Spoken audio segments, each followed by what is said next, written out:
Vamos lá, pessoal. Boa noite. Eu tinha esquecido que essa semana era de Provão Paulista, né? Claramente vocês não viriam. Eu preparei uma aula bastante densa, mas é interessante, então dá para fazer com 4 alunos, desde que vocês decidam participar. O que a gente vai enfrentar é uma questão muito cotidiana e ao mesmo tempo muito densa. Enem tem cobrado, vestibulares tem cobrado, a vida tem cobrado no geral. Então esse termo, talvez vocês nunca tenham ouvido falar, interseccionalidade. Já ouviram? É de se esperar, apesar da academia falar muito dele, a gente tem pouca repercussão na realidade. Então quem deveria estar com ele na boca falando não está, e quem não tem nada a ver com o assunto está falando muito. Para isso eu vou voltar alguns anos, para 1989, num processo judicial movido por uma mulher negra nos Estados Unidos, que ela acusa uma empresa de não a ter contratado por ela ser mulher negra. E a empresa se defende, dizendo: temos negros e temos mulheres trabalhando na empresa. Então essa acusação não é falsa, não é procedente. Não temos nenhum preconceito. O que vocês enxergam nisso? A alegação da empresa é verdadeira? A mulher estava louca?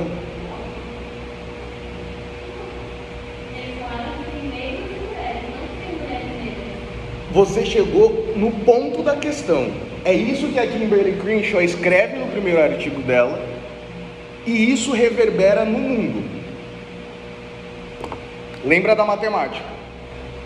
Eu tenho negros e eu tenho mulheres. A empresa falou isso: eu tenho negros e eu tenho mulheres. Mas ela não falou que tem mulheres negras. Por isso que o termo, inclusive, é chamado de interseccionalidade. É a intersecção. Quando a Kimberly Crenshaw fala, então, isso que vocês estão acostumados a chamar de preconceito de gênero e o outro preconceito de raça, na realidade é só uma parte, é uma parcela. Por quê? Nessa avenida de opressões, ela usa esse termo, nessa avenida de opressões, então ela está aqui, ó, por ser mulher, ela sofre a misoginia, chance maior de abuso doméstico, físico, psicológico, patrimonial, e por ser negra, ela sofre racismo. Mas essa encruzilhada aqui, ó, especificamente essa encruzilhada, a torna particular. O sofrimento dela é diferente do sofrimento que só a categoria negro sofre e que só a categoria mulher sofre. Ela sofre um preconceito muito específico, destinado a mulheres negras. Então, em 1989, é cunhado esse primeiro termo, interseccionalidade. Ele ainda é um tanto amorfo, ele não tem forma. Mas começa-se a se falar que a gente não pode agrupar as pessoas em grandes blocos. Mas eu tenho que falar necessariamente de quais encruzilhadas atravessam ela. Em 1991, a Kimberly Crenshaw, ela continua a pesquisa dela e ela vai falar de 3 dimensões da interseccionalidade, que são a estrutural, a política e a representativa. Então são armadilhas que a gente tem no discurso. Então, por exemplo, a sociedade, ela é muito hostil para mulheres negras pobres, muito hostil. Se a gente for analisar, por exemplo, quem mais sofre violência... Boa noite. Quem mais sofre violência obstétrica? Vocês sabem o que é violência obstétrica? Oi? Violência obstétrica. No momento do parto, então do nascimento da criança, a mãe tem direitos, certo? Que não são respeitados muitas das vezes. Quais direitos uma parturiente tem? Ou seja, alguém que está dando à luz. primeiro, escolher a via do nascimento, se vai ser um nascimento natural ou cesariana, ela pode optar. Ela tem direito à anestesia? Parece básico, né? Falar isso, mas eu já vou voltar nisso. Ela tem direito a um acompanhante? Se ela chegar no plantão, é o médico que estiver lá, mas ela tem direito prévio a ter um médico que a acompanhe. A gente tem dados, uma série de dados históricos, que mostram que mulheres negras no Brasil recebem menos analgesia e sedação durante o parto. E temos inclusive um professor aposentado da USP que defendia até poucos anos que mulheres pretas sentem menos dor, e por isso era menos necessário que elas recebessem anestesia. Vocês estão entendendo o ponto da interseccionalidade, o quanto ela é real? Quando eu falo mulheres sofrem violência obstétrica, essa afirmação pode ser falsa. Será que a mulher que mora no Canal 7, de frente à praia, tem uma Land Rover e vai todo ano para Miami, ela tem a mesma chance de sofrer violência obstétrica do que a mulher que mora na ZN, que tem uma casa emprestada de favor e que tem que pegar 3 conduções para chegar no emprego e ganhar um salário mínimo? Elas têm a mesma chance, mas elas são mulheres. Viram no exemplo prático o quanto que a categoria mulher, ela não diz nada, quase. Agora, se eu falar, a mulher é pouco representada nos ambientes de poder, isso é verdade. Se eu pegar uma empresa grande, no ramo privado, isso vocês que trabalham podem ver, que os grandes cargos de chefia normalmente estão nas mãos de homens, e que também nos espaços de poder público também estão nas mãos de homens. Então são essas dimensões que em 91 a Kimberly Crenshaw ela traz. Então a gente tem uma estrutura que vitimiza alguns corpos por eles estarem em determinadas encruzilhadas. E aí eu trago uma coisa para vocês pensarem. A Carla Cotirene, uma pesquisadora assistente social baiana, ela traz uma reflexão interessante no texto dela. Quando a mãe está grávida, uma mãe preta está grávida, antes dela se preocupar com o gênero da criança, ela já está preocupada porque vai nascer um bebê preto. Ou seja, a violência policial, o racismo já é um dado certo, vai acontecer com o filho dela. Se for uma mulher, isso piora, mas antes de tudo, o corpo preto que gera, ele já sabe de uma violência base que ele vai sofrer, e podem ser adicionadas outras violências. Então a gente tem poucos estudos, por exemplo, quando, eu não sei se vocês já pararam para pensar, mas por exemplo, quando a gente vai falar sobre um estudo que viu sobre burnout. Burnout é causado pelo estresse excessivo no trabalho, e ele pode ser tratado com psicoterapia e afastamento do trabalho. Para isso, vocês vão ler lá, foram entrevistadas 50 pessoas. Vocês já pararam para pensar quantas dessas 50 trabalham sem carteira assinada? Quantas dessas 50 sofreram abuso na infância? Quantas dessas 50 moram numa casa mofada? Calma, então eu não estou falando de uma coisa estanque, depressão, burnout. Eu não vou ter os mesmos achados em corpos diferentes. Talvez aquela pessoa que precisa trabalhar para se sustentar, para trazer o pão para casa, ela tenha um recrudescimento, um endurecimento, que vai fazer com que a depressão dela nem seja diagnosticada. Será que as pessoas estão discutindo realmente na rua? Será que eu estou com depressão? Será que não? Será que elas estão sendo levadas em conta nos estudos científicos? Acho que não. E para isso eu trago, antes de entrar na Patrícia Hill Collins, uma coisa que uma outra teórica brasileira traz, que é o complexo da dama. Vocês já devem ter ouvido muito no passado. No passado não era assim. O homem abria a porta para a mulher.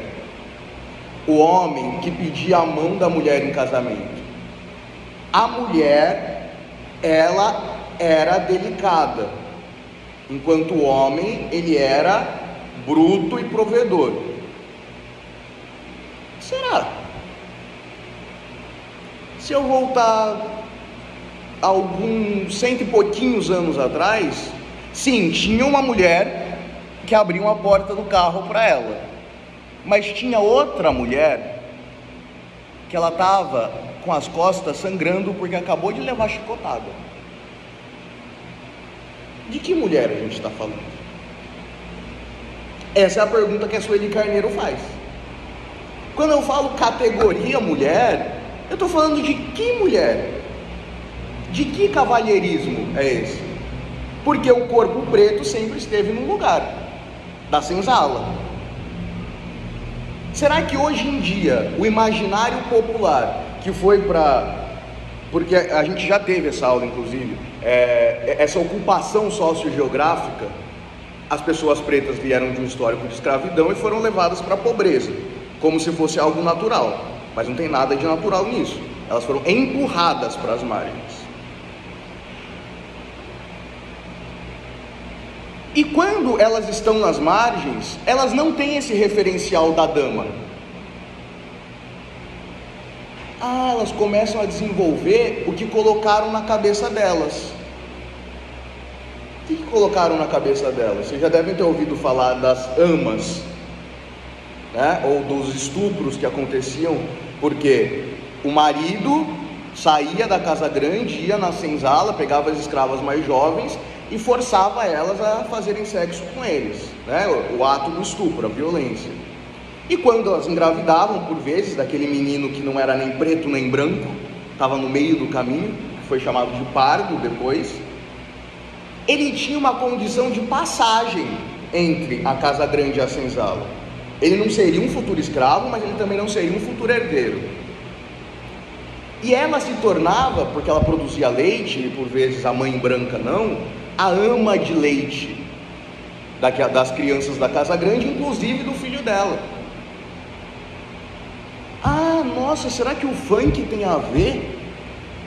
Quando ele vai se desenvolvendo e falando de uma hipersexualização do corpo preto, é porque a mulher preta naturalmente ela é promíscua, ou porque a história colocou ela nesse lugar de só ser um corpo para transar?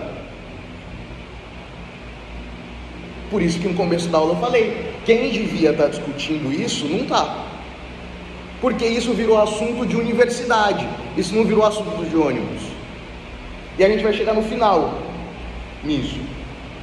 Outra teórica norte-americana, Patricia Hill Collins, ela vai reiterar o que a Sueli Carneiro disse.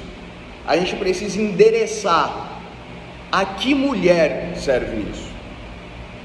E mais do que isso, ela vai falar de 3 pilares. Então ela vai falar que a interseccionalidade, ela é baseada em raça, gênero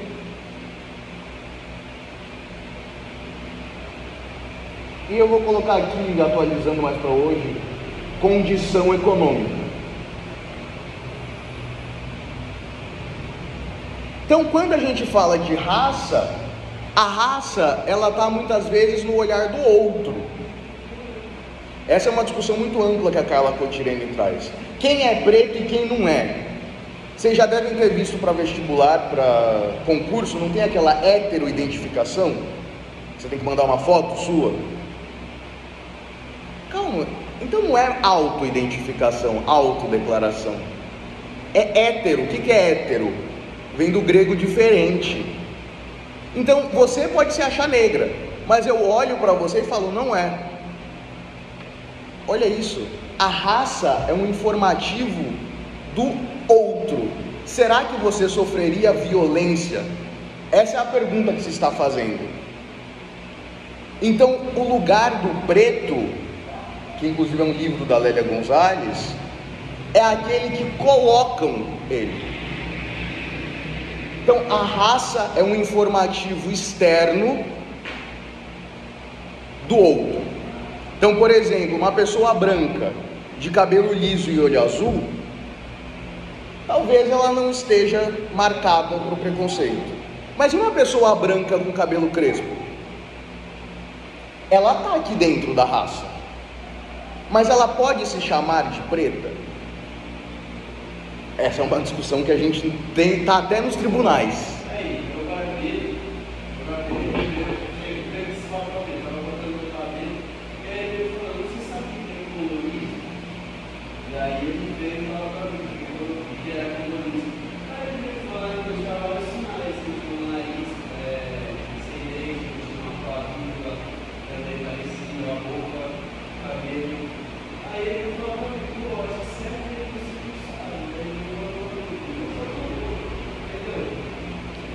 Porque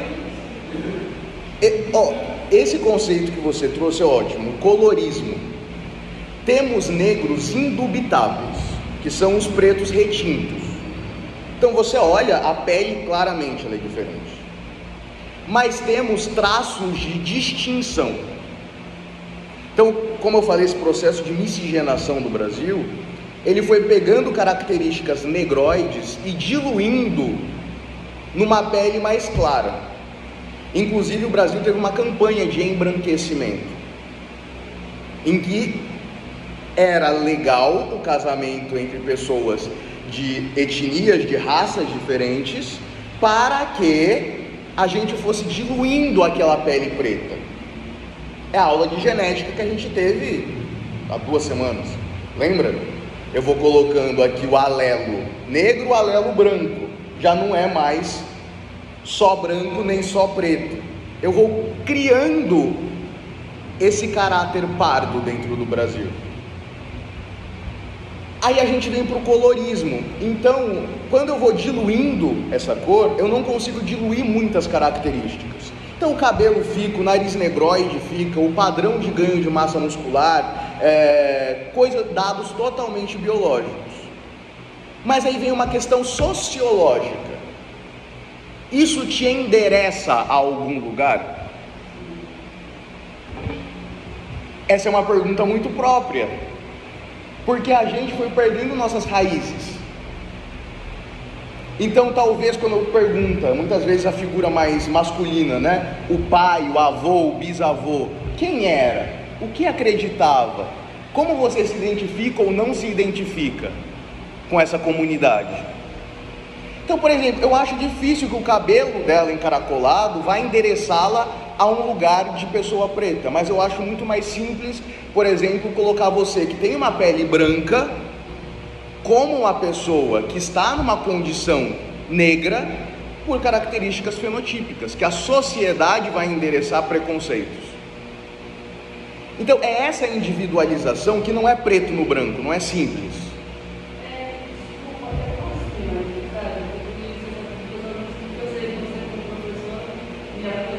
Claro. Queria falar de mim, mas não de mim. Meus dados para esse que vocês estão vendo. Como você diz, são todos que dizem a qual tipo, raça você tem. Quem entende? Eu só falar para vocês que meu pai era um homem nordestino, mas ela dor, filho dos formados. Negro, Fábio, na identidade dele. Nesses traços, ele tem na origem, né, da indústria da África, tem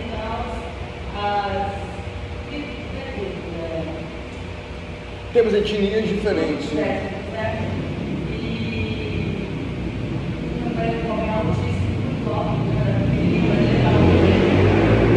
o nariz assim, é muito ele faz assim, eu tinha 9 anos quando ele comeu.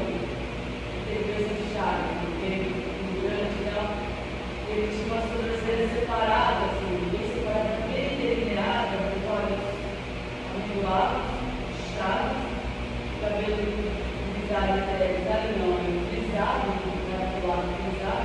cabelo encaracolado, comprido, ele fica frisado, dava pra ver, eu lembro do meu pai, com a descendência dele, e ele era negro, inclusive na família da minha mãe, que era uma mãe, era uma turma, e ele conquistou, ele namorava, ela tinha 4 filhos, eu sou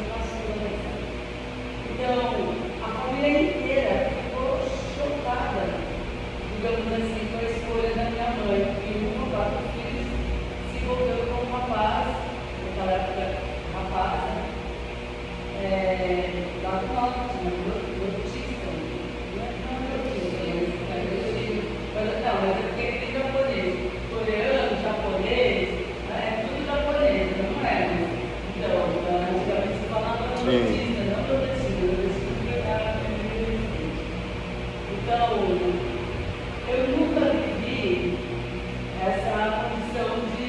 Mas lá no meu íntimo, na minha alma, eu tenho um amor, sabe?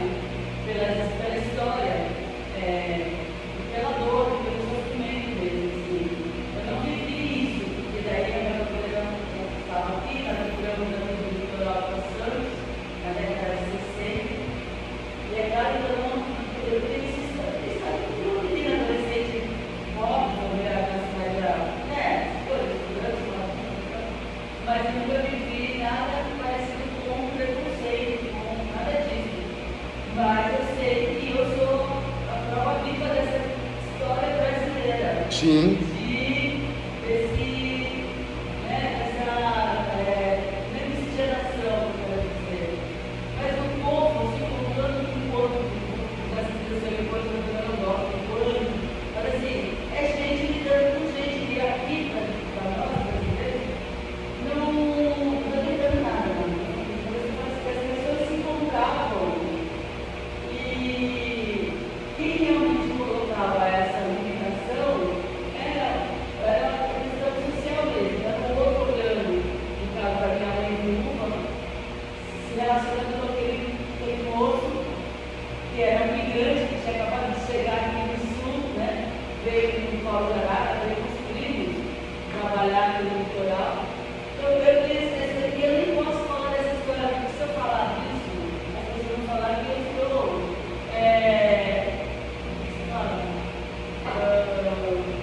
roubando lugar de fala. Eu estou ironizando, sabe? Eu estou contando uma coisa de piada aí.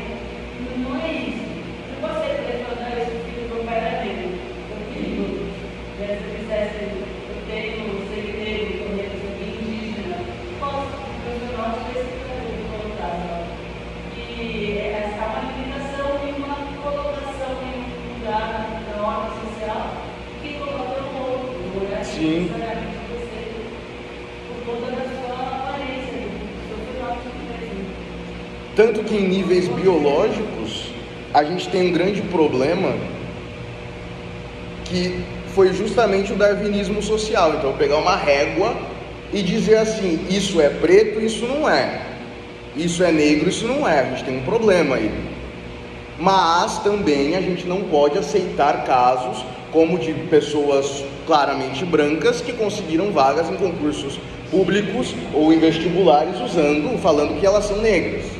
Então assim, qual que é o limite entre o biológico e o social? Essa é uma questão ética, sobretudo ética, mas a ética a gente poderia discutir ela desde Kant, né? O que é o dever ético. Isso dentro de raça. Dentro de gênero, a gente tem esse mesmo degradê. Então, o que é ser mulher e o que é ser homem são perguntas muito abertas. E que eu vou ter como alvo diferentes manifestações da feminilidade.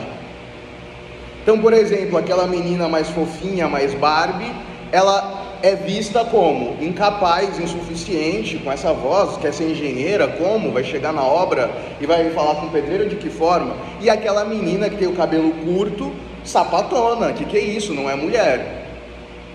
Então, o que é a mulher? Vocês perceberam que essas duas manifestações quase que opostas, elas sofrem preconceitos muito distintos. Uma é insuficiente e a outra é o tiro do lugar de mulher.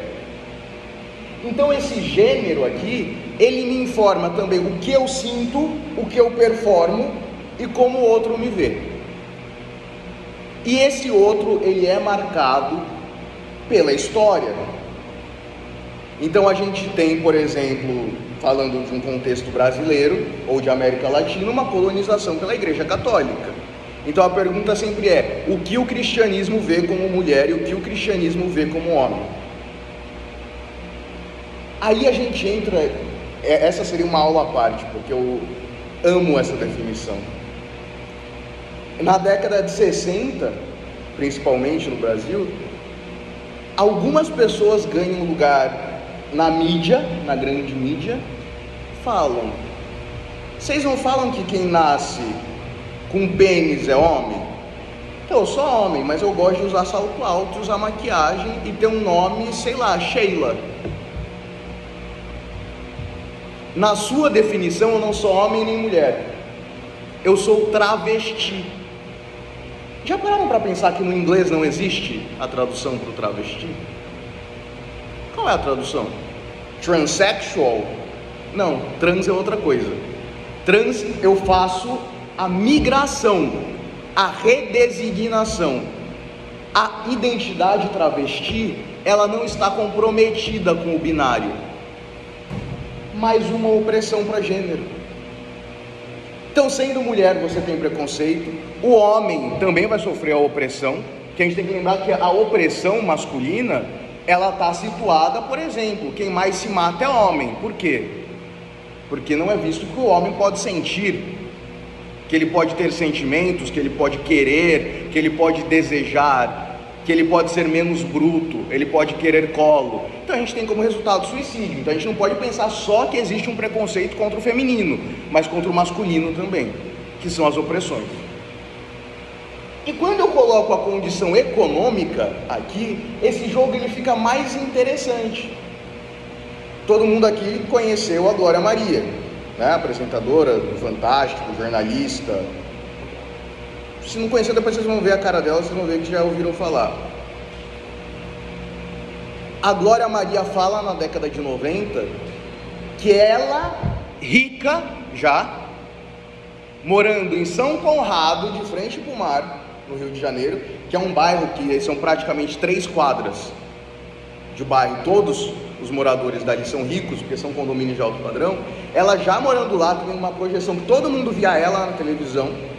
Pediram para que ela se endereçasse, fosse gentilmente ao elevador de serviço, porque as empregadas deveriam subir por lá. Ela era rica, ela era uma mulher que performava a feminilidade normal, esperada dela, mas ela era o quê? Preta. Então, para vocês verem como não é um atravessamento do nível, estuda que você vai se livrar do preconceito, é mentira, você não vai se livrar. Ah, se você for uma mulher estudada, isso não vai acontecer com você, vai, porque é estrutural. É isso que a Kimberly Crenshaw e a Patrícia Hill Collins falam. A gente não vai se livrar disso porque é essencial na nossa sociedade. Enquanto não olharmos para a interseccionalidade como algo real, isso vai continuar acontecendo. E aí a gente volta para o Brasil com Lélia Gonzalez. E a Lélia, ela vai falar o que a professora acabou de trazer. Quando a gente está no Brasil, essa categoria de um preto africano, de um branco europeu, não existe. Todos nós aqui, independente da cor da pele, somos latinos e sofremos preconceito por sermos latinos. Se eu for para os Estados Unidos, eu vou sofrer preconceito por ser latino, como se a professora for. E somos totalmente diferentes em tudo. Se eu for e você for, a gente vai sofrer por ser latino. Mas a gente pode adicionar um preconceito a mais. A minha cor faz eu sofrer um racismo que a professora não sofre. Então o que a Lélia Gonzalez vai falar é que quando agrupamos essas famílias e esses fenótipos presentes, a gente deve pensar numa americanidade. Somos americanos, somos vítimas de um processo colonizador. E é isso que a Lélia vai falar, que a gente tem que parar de pensar sobre a interseccionalidade e agir com interseccionalidade. Então o que é agir com interseccionalidade? Ah, eu vou falar de violência contra mulheres. Aí você vai ver, o autor é um homem, a coautora é uma mulher branca rica. Eu não estou falando nada, porque eu tenho que ter representatividade para que eu abarque a interseccionalidade. Então, quando eu vou falar da mulher preta e eu leio Carolina Maria de Jesus com um monte de erro ortográfico, ela eu não vou considerar porque ela não aprendeu a falar como o senhor branco. Não, é ela que eu tenho que considerar. É a empregada doméstica da minha casa que não escreve nem lê o português, mas que sabe falar como ninguém as histórias da vida dela. É ela que eu tenho que ouvir. Nossa, então o caminho não é só eu passar na USP e fazer um curso de graduação superior. Isso é uma chave de entrada para vários lugares de dignidade que vocês merecem ter, mas isso não é tudo. É um caminho de ida e vinda. Se eu quiser construir uma sociedade com dignidade, eu tenho que dar voz para todos. E não é eu ensinar o outro como falar, não. Eu vou dar voz, mas você vem para a escola, estuda até a 3ª série do médio, faz um vestibular, entra na faculdade. Isso não é ensinar a falar, isso é colonizar o pensamento. Mas tem uma linha muito tênue. Eu não estou fazendo uma ode à imbecilidade. Se você tem chance de falar 10 línguas, saiba as 10 línguas. Saiba cálculo do começo até o fim. Se você não teve chance, como por exemplo a minha avó, na época dela, a escola Canadá era paga. Ela fez até a 4ª série em Itanhaém, no litoral sul. Ela não aprendeu a falar inglês? Não. Ela sabe gramática? Não. Não sabe pôr um acento. Mas é uma das pessoas mais ricas em conhecimento que eu já conheci na minha vida. Então eu jogo ela no lixo porque ela não sabe falar da forma que eu acho que é certa? Vocês veem a diferença, gente? Vocês têm a chance de aprender língua portuguesa com um professor que se formou para dar língua portuguesa. Vocês têm a obrigação de saber escrever e falar. Mas quem não aprendeu não tem essa obrigação. E ela não é menos. Ele não é menos por isso. Então essa discussão que a Lélia Gonzalez faz é justamente isso. Não é sobre ficar pensando em interseccionalidade, é sobre agir com ela. E esse é o grande desafio. Porque primeiro, tem que ter um trabalho da gente se reconhecer como latino, como negros, com as religiões brasileiras. Vocês acham que o catolicismo da Europa tem alguma coisa a ver com o catolicismo do Brasil? Nada. Então a gente tem uma sociedade muito própria nos trópicos, mas a gente não consegue se identificar. Por quê? O colonizador, ele ganha espaço quando o colonizado, ele não consegue ver o outro como irmão. Quando a gente disputa entre si. Então, até essa ótica de condição econômica tem a ver com essa conexão. Eu acho que já deu horário, deixa eu ver.